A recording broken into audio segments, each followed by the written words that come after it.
Annan. Thank you, Acting Deputy President. There is a great tragedy occurring in Sydney, in the centre of Sydney and in many of our suburbs. There is a slaughter of trees, a real carnage going on under the Baird government. It's causing great distress to people, and I very much congratulate those people who are taking a stand. But at the moment, the trees aren't winning, the people aren't winning. And it's much harder because of the savage laws, very unfair laws that have been passed. Probably a number of senators, they may not be from New South Wales, but at times they would travel in from the airport and they would go down Anzac Parade. And Anzac Parade now is an area where there has just been devastation, hundreds and hundreds of trees cut down, totally unnecessary. The government argues that it's for a new light rail system. But so many people have shown, as the government knows itself, because originally the route didn't require these trees to be cut down, but now it's occurring. Some of the trees are over 100 years old, some estimated to be 130 years old. Most of them are amazing fig trees, native to Sydney, called Port Jackson figs. There's many other species as well. Most of them are habitat trees with a range of wildlife, many native birds, insects, reptiles, a real ecosystem that can be found in each of those trees.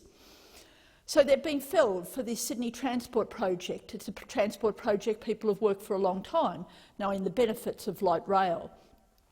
But what we've seen here is that the company, Altrac, and the New South Wales Government, with very little consultation, certainly no meaningful consultation with local councils, with local communities, have gone ahead and rerouted their plans.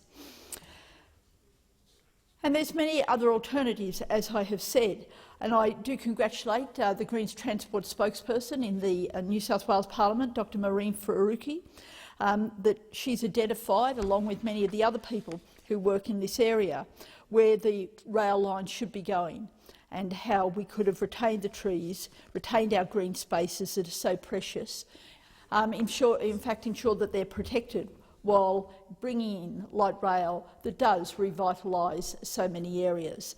But the government has got it deeply wrong. Now, these trees, as I said, are priceless. They're so valuable locally, nationally, and I would say internationally. And I give particular emphasis to the international aspect of it because many of these trees are along Anzac Parade. And while they were, most of them were planted before the Anzac tragedy occurred and so many young soldiers lost their lives, they were then named as part of Anzac Parade, and these trees were identified with the heritage and attributed to that great sacrifice. So many of them were planted in the 1870s by Charles Moore, who was actually founding father of Moore Park. Now, for those of you not from Sydney, when you travel along Anzac Parade, as many of you would, into the city, it's on your right-hand side, a beautiful big park beside Centennial Park. And that's where so many of these trees were planted. Now, as I said, Charles Moore's the founding father of Moore Park, and then subsequently, a few decades after they were planted, the trees were dedicated to the Anzac soldiers. Now, that happens in 1917, when Anzac Parade, it was formerly called Randwick Road, then called Anzac Parade. And there's huge, beautiful photos of that period, people gathered together to mark that very important occasion with the renaming of this street and the dedication of the trees to the memory of the Anzacs. And now, over 100 years, nearly 100 years later, you're seeing the slaughter and the destruction. I particularly wanted to speak about it because I don't live far from that. I often go past this area. I know many people, and I've met many people, more people, protesting. But some people can't go there anymore because they're just so distressed by what they're seeing. The chainsaws often late into the night, the big lights blazing, so this destruction can go on at great rapidity. I particularly congratulate the Total Environment Centre.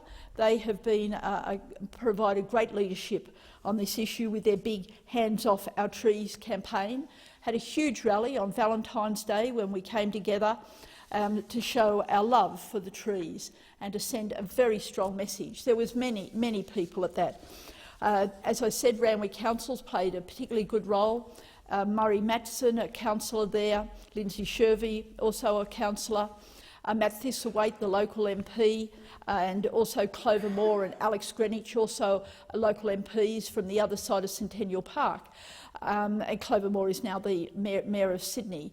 She was a former MP, have also added their voice to this huge campaign that's growing all the time. The other night, there was again, the protests continue. It's often late at night when so much of this carnage occurs.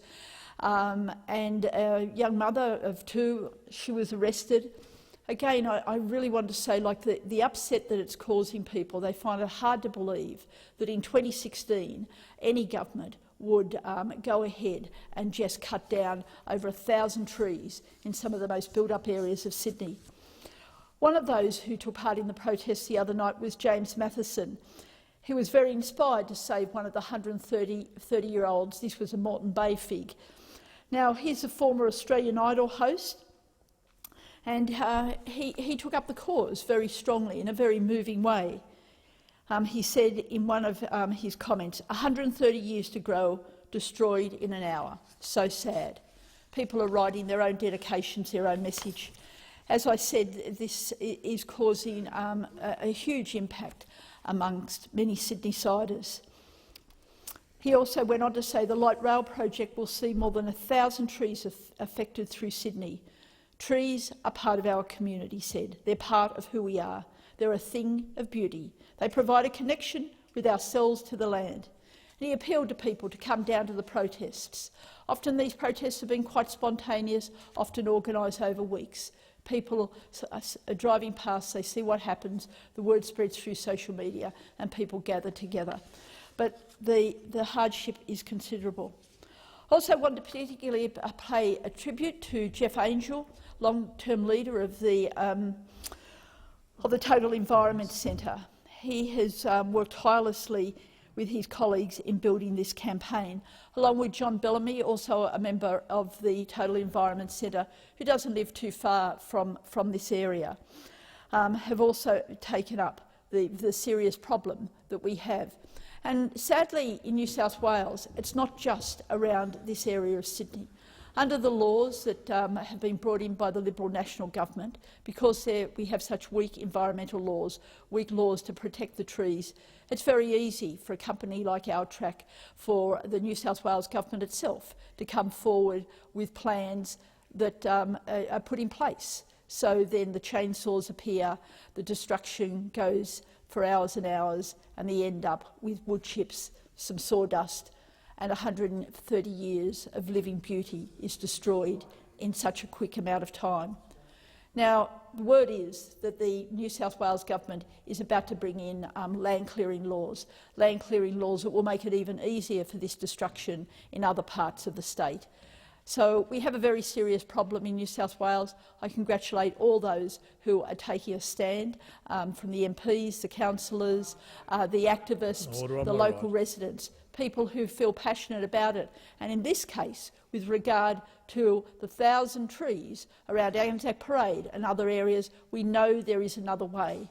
The light rail should have been maintained on its original track, and we could have had light rail and the beautiful green canopy that people love, that is home to so many animals and so much unique wildlife. We could have saved both, and Sydney would have been a better city for it. Thank you, Mr. President.